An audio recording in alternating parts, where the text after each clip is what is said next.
عزیزان ببینید من یک رج کامل اینو بافتم. خب برای رج سوم گفتیم رج که روی لباسه از سمت راست میخونیم.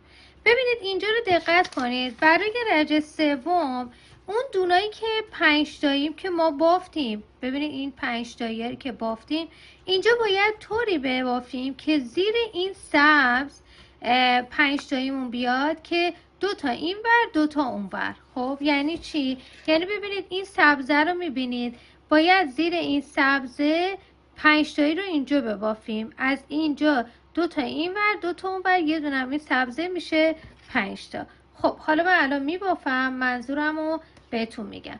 خب ببینید در نظر بگید این 5 تاییه، یه دونه باید این 2 تا اولی هم سبز باشه. خب من این تر رو بیارم اینجا. خب ببینید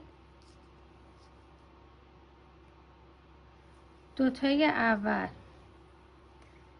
یه دونه اول ببینید الان اینجا این 2 تا قرمزه، این یه دونه سبز، این 2 تا هم قرمز. خب پس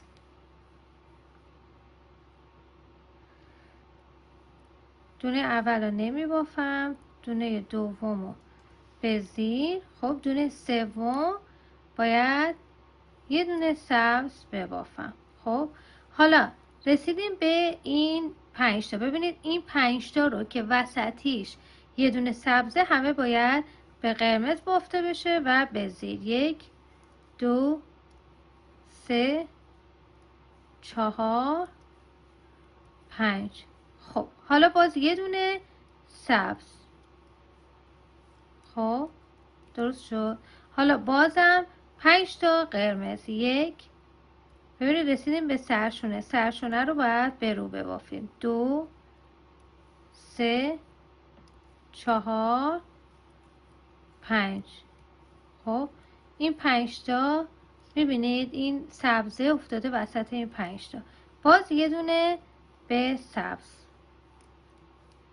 خب باز 1 2 3 4 5. باز یه دونه سبز تا انتهای رج. خب ببینید حتما برای نقشه خوندن به دونه های بالا و تر بالا دقت کنید. ببینید رج بعدی، خب رج بعدی که این باشه، خب رج بعدی از پشت لباسه و بعد از سمت چپ خونده بشه. رج بعدی چجوریه؟ رج بعدی این 5 تایی که ما بافتیم، ببینید 5 تایی که یه دونه سبز بالاش بود، حالا باید دقیقاً حالا این توی این 5 تا فقط 3 تاشو قرمز ببافید. یه دونه اول و یه دونه آخر رو باز باید سبز ببافیم. بعد حالا اینجا که رسیدیم باید ببینید زیر هر سبز 3 تا دونه سبز باشه. خب ببینید 3 تا اینجا سبزه، 3 تا دونه سبز، بعد با 3 تا دونه قرمز، با 3 تا دونه سبز، 3 تا دونه قرمز، 3 تا دونه سبز. فقط دقت کنید که شروع کارتون باید قرمزا از زیر این 5 تا شروع بشه 3 تاش و سبزا باید زیر سبزا شروع بشه 3 تاش. خب بعد رج بعدی هم من توضیح میدم دیگه، چون تکراره دیگه بهتون نشون نمیدم. رج بعدی از این سمت خونده میشه. خب از این سمت خونده میشه و ببینید دقیقا اینم همینطور. ببینید اینجا قرمزاست، زیر 3 تایی فقط یه دونه قرمز بافته میشه. باز 2 تا سبز، یه دونه قرمز، 2 تا سبز، یه دونه قرمز. فقط دقت کنید که زیر این 3 تای سبزمون باید قرمز باشه و زیر 3 تای باز قرمزمون ببینید باید قرمز باشه. ببینید اینم باز از این سمت خونده میشه. رج بعدی دیگه تمام و باز سبز بافته میشه، یعنی ترمون تمام میشه. من این بافت رو انجام میدم. بعد داریم کجا رو الان میبافیم؟ ما داریم الان این جناق سینه رو که گفتیم 5 سانتی متر داریم میبافیم. خب وقتی که من طرح رو تموم کردم باز شروع میکنم به بافت ساده تا 5 سانتی متر با سبز میبافم. خب این رنج رو تموم میکنم و با سبز با ساده میبافم تا 5 سانتی متر هم پر بشه، جناق سینه 5 سانتی متر هم پر بشه. من این کار رو انجام میدم، برمیگردم ادامه کار رو بهتون نشون میدم. خب عزیزان ببینید من 5 سانتی متر ببینید بافتم. خب اگه اینو باز کنم 5 سانتی متر. خب حالا این مارکر هم آوردم بالا، از این پایین آوردم بالا. حالا برای ادامه کار، ادامه بافتمون ببینید باید دونه اضافه کنیم. اول این 10 تا که 8 تا بود 2 تا بهش اضافه کردیم و 10 تا این 2 تا برای جای دوخته 10 تا دونه داریم. گفتیم که اینطوری باید بخونیم. خب اول این 10 تا رو میبافیم، میرسیم به سرشونه اول، یه دونه قبل از سرشونه اضافه میکنیم. خب بعد سرشونه رو میبافیم. بعد از سرشونه رسیدیم به آستین اول، قبل از این 10 تا یه دونه اضافه میکنیم. 10 تای دوم رو میبافیم، قبل از سرشونه یه دونه اضافه میکنیم. بعد سرشونه دوم رو میبافیم. توی این 60 تا دونه هیچ دونه اضافه نمیشه. بعد سراسین سوم رو میبافیم، بعد یه دونه اضافه میکنیم. 10 تای آستین دوم رو میبافیم، بعد یه دونه اضافه میکنیم. سرآستین چهارم، بعد یه دونه اضافه میکنیم. 10 تای دوم. خب پس ما توی قسمت جلو که تقسیم بر 2 شده 2 تا دونه اضافه میکنیم. تو هر آستین 2 تا دونه اضافه میکنیم، چه این آستین چه این آستین، و پشت بولیز هیچ دونه ای اضافه نمی کنیم.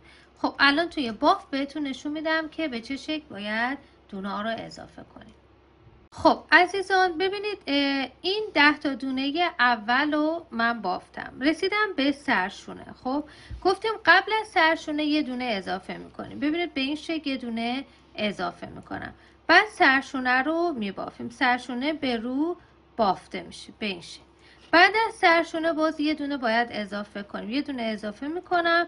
حالا 10 تای باز آستین رو میبافیم. 1 2 3 4 5 6 7 8 9 10. خب رسیدیم به سرشونه دوم، سرآستین دوم. قبلش باید یه دونه اضافه کنیم. بعد سرآستین رو میبافیم یا که به روه. خب بعد از اون دیگه دونه اضافه نمی کنیم. این 60 تاست. خب حالا من این 60 دونه رو میبافم، برمیگردم ادامه کار رو بهتون نشون میدم. خب عزیزان من این 60 دونه پشت لباس و کل 60 رو بافتم، رسیدم به سرشونه. سرشونه رو میبافیم، قبلش دونه ای اضافه نمی کنیم اما بعدش باید دونه اضافه کنیم. یه دونه اضافه میکنم. 10 تای آستین رو میبافم. 1 2 3 4 5 6 7 8 9 10. خب بعد از اینکه 10 تا رو بافتم باید یه دونه اضافه کنم. یه دونه رو اضافه میکنم. سرآستین رو میبافم، باز باید یه دونه اضافه کنم. سرآستین به رو بافته میشه، یه دونه اضافه میکنم و این 10 تای دوم رو میبافم. 1 2 3 4 5 6 7 8 9. ببین آخر رجم گفتیم همه رجا رو به زیر ببافیم یا همه آخر انتهای رج رو به رو ببافیم. خب حالا کار رو برمیگردونم. باز از اینجا دارم میبافم. خب 10 تا رو که الان شده 11 تا، تو رج قبلی یه دونه اضافه کردیم. 1 2 3 4 5 6 7 8 9 10. ببینید یه دونه ای که اضافه کردیم اون یه دونه هم باید به رو، چون پشت بولیزه به رو بافته میشه. خب حالا ما این 10 تا که الان شده 11 تا رو بافتیم. خب گفتیم که بعد از اینکه اینا رو بافتیم یه دونه باید اضافه کنیم، باز یه دونه اضافه میکنیم، بعد سراسین رو باید ببافیم. سراسین رو باز ببینید به این شکل میبافیم. خب حالا بعد از سراسین باز باید یه دونه اضافه کنیم، یه دونه رو باز اضافه میکنیم و حالا 10 تای آستین اول رو میبافیم که 2 تا بهش تو رجع قبل اضافه کردیم، باید 12 تا دونه باشه. خب پس ببینید این یه دونه که اضافه کردیم به رو به این شکل بافته میشه. خب بعد بافتم. خب 1 2 3 4 بردارم 4 5 6 7 8 9 10 11. ببینید رسیدیم به دونه‌ای که اضافه کردیم 12.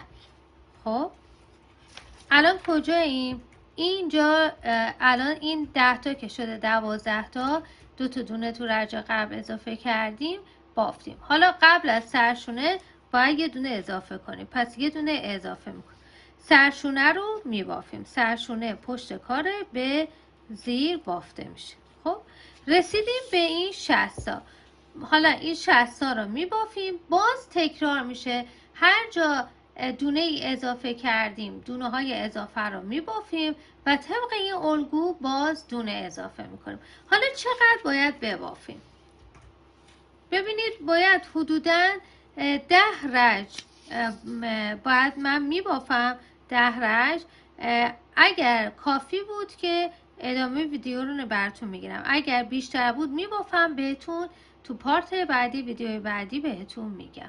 پس من این کار رو انجام میدم. تو هر رجم چه پشت بولیز چه روی بولیز باید دونه اضافه کنیم. این کارم انجام میدم، برمیگردم ادامه کار رو بهتون نشون میدم.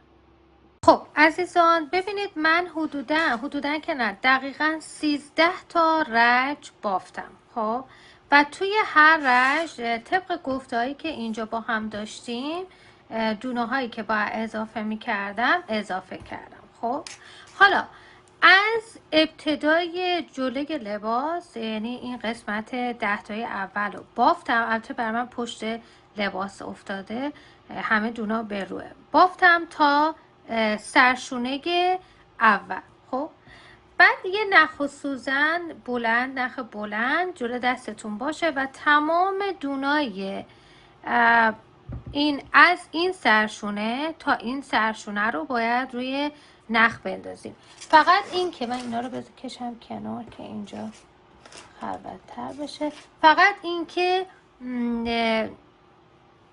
ببینید چون من الان پشت بولیز هستم این دونه سرشونه به زیره، ولی اگه روی بولیز هستید باید به رو باشه.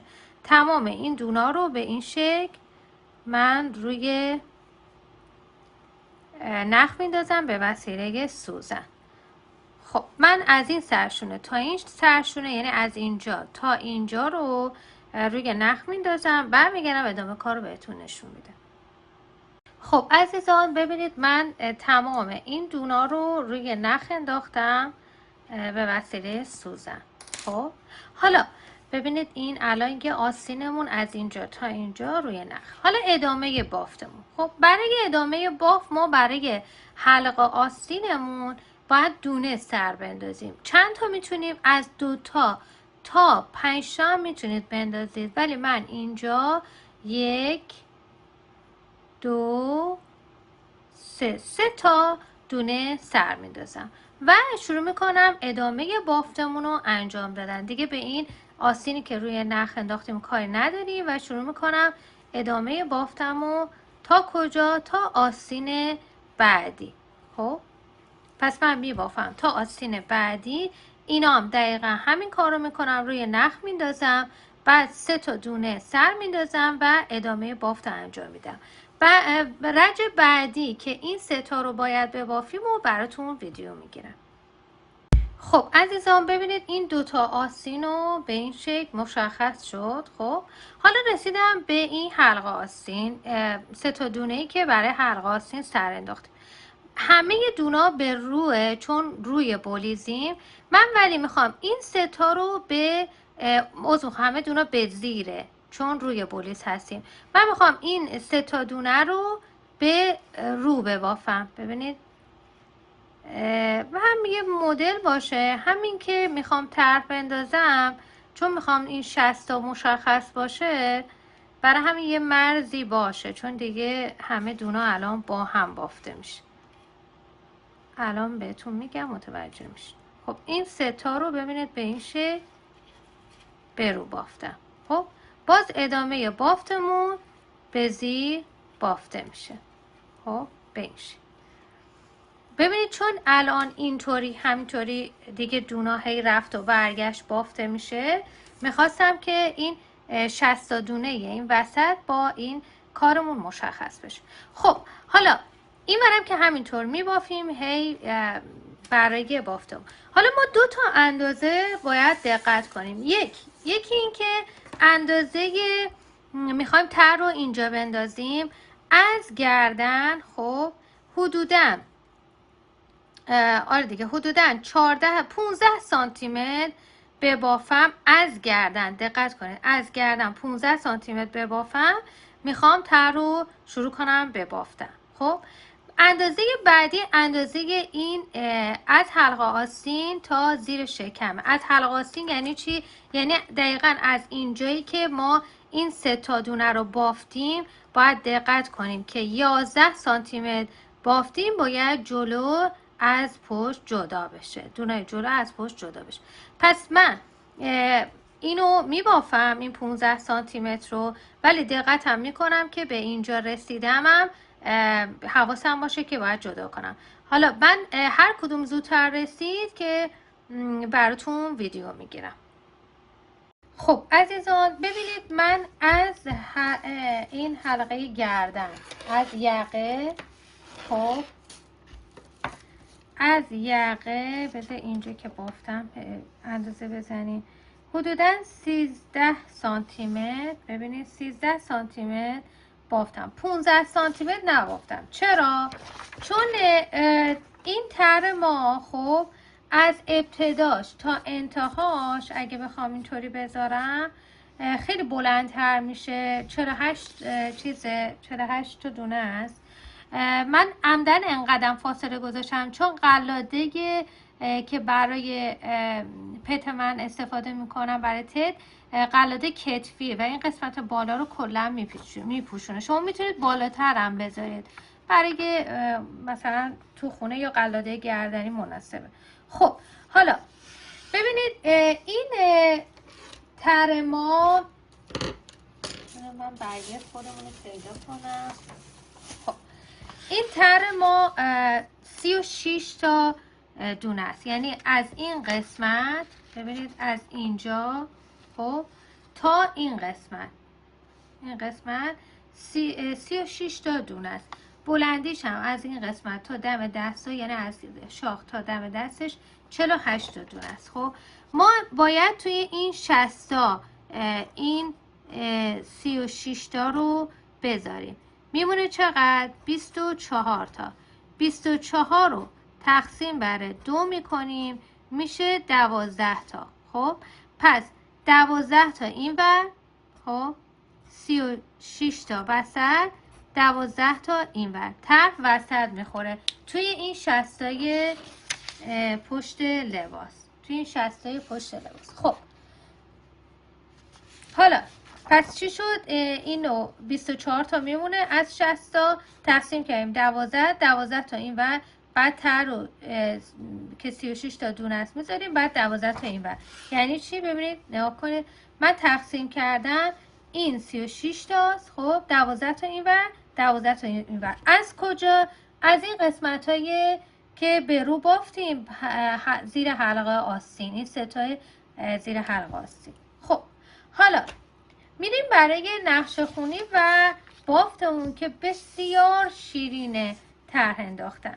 خب ببینید برای شروعمون، ببینید شروع ما از این قسمت حساب میشه. خب یعنی این از این پا در نظر بگیرید میاد اینجا. خب اولین خونه، اولین طرحمون، من اینطوری یه کاغذ بذارم، یه کاغذ سفید بذارم. خب اولین طرحمون ببینید 2 تا دونه است. خب از این قسمت باید در نظر بگیریم. 1 2 3 4 5 6، یعنی با این 1 2 3 4 5 6 7 تا خونه رو باید رنگ زمینه ببافیم، 2 تا دونه رو رنگ قهوه‌ای. خب تا آخرم دیگه همه رنگ زمین است.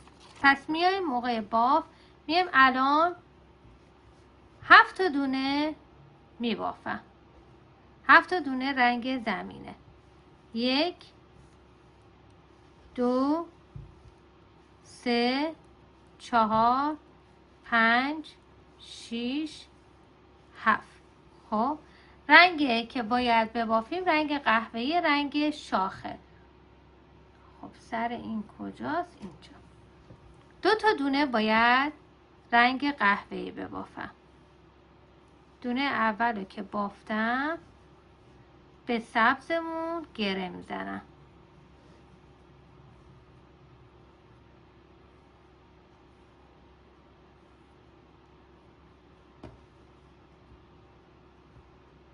بنش. خب یه دونه، 2 تا. خب طبق این طرحمون 2 تا دونه ببینید قهوه‌ای بافتم. خب باز میخوام مشخصه من بذار تو دوربین ببینم. 2 تا دونه. خب حالا تا انتهای رنج باید رنگ زمینه باشه. ببینید وقتی میخوایم رنگ زمینه رو ببافیم، رنگی که بافتیم باید زیر قرار بگیره. رنگ زمینه ببینید باید از رو بیاد. من میبافم تا انتهای رنج. خب تا انتهای رنج، بعد موقع برگشت حالا بهتون میگم به چه شکل. یعنی اینو میبافم تا انتها، کارو برمیگردونم میبافم تا اینجایی که باید طرح بندازی. بهتون میگم چجوری باز باید طرح رو بخونیم. خب عزیزان من از پشت بولیز بافتم تا سر رنج، کارو برگردوندم. حالا از اینجا بافتم تا دم طرح. خب ما رنج سوم طرح هستیم. ببینیم این رنج دوم بود. خب حالا رنج سوم. رنج سوم هم دقیقاً زیر قهوه‌ای باید 2 تا قهوه‌ای ببافیم. ببینید زیر این قهوه‌ای 2 تا قهوه‌ای، باز 2 تا سبز، 2 تا قهوه‌ای. ببینید من تا اینجا بافتم، باز قهوه‌ای رو میارم بالا. 1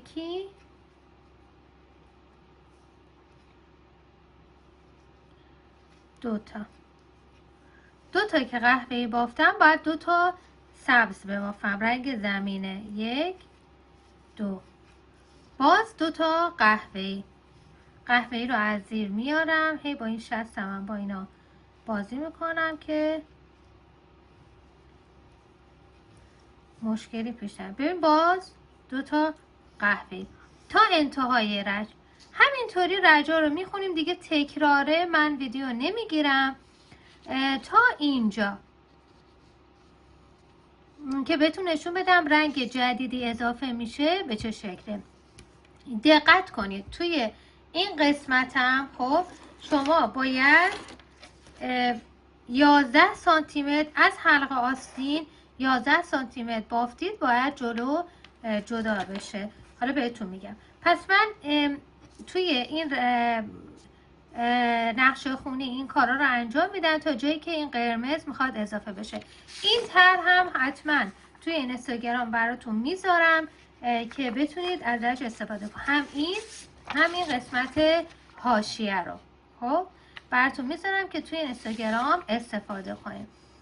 خب من این کارا رو انجام میدم چون تکرار دیگه ویدیو نمیگیرم، حوصله سربر نباشه. برمیگردم ادامه کار رو بهتون نشون میدم.